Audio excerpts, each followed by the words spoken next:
യേശുവിൻ്റെ കൂട്ടായ്മയിൽ സ്നേഹം നിറഞ്ഞ എല്ലാ പ്രിയ മാതാപിതാക്കൾക്കും സഹോദരങ്ങൾക്കും പുതിയൊരു പ്രഭാതത്തിൻ്റെ എല്ലാവിധ ആശംസകളും നേരുന്നു.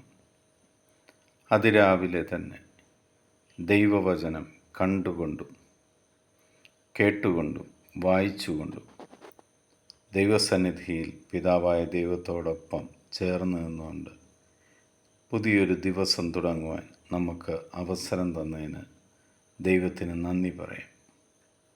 ഇന്ന് നമ്മൾ ശ്രവിക്കുന്ന തിരുവചന ഭാഗം ജ്ഞാനത്തിൻ്റെ പുസ്തകം 9-ാം അധ്യായം 4-ാം തിരുവചനം. അങ്ങയുടെ സിംഹാസനത്തിൽ നിന്ന് എനിക്ക് ജ്ഞാനം നൽകണമേ. അങ്ങയുടെ ദാസരുടെ ഇടയിൽ നിന്ന് എന്നെ തിരസ്കരിക്കരുത്. ദൈവമക്കളായ നമ്മൾ എപ്പോഴും ദൈവത്തോട് യാചിക്കേണ്ട ഒരു കാര്യമാണ് ദൈവത്തിൻ്റെ സിംഹാസനത്തിൽ നിന്ന് നമുക്ക് ജ്ഞാനം നൽകണമേ എന്ന്.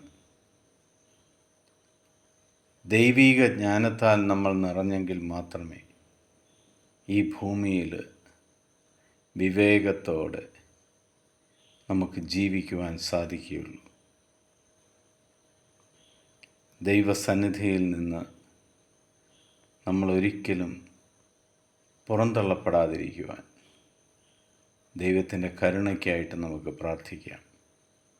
പിതാവായ ദൈവത്തിൻ്റെയും പുത്രനായ യേശു ക്രിസ്തുവിൻ്റെയും പരിശുദ്ധാത്മാവിൻ്റെയും കൃപയും അനുഗ്രഹവും സമാധാനവും എപ്പോഴും നിങ്ങളുടെ കൂടെ ഉണ്ടായിരിക്കട്ടെ.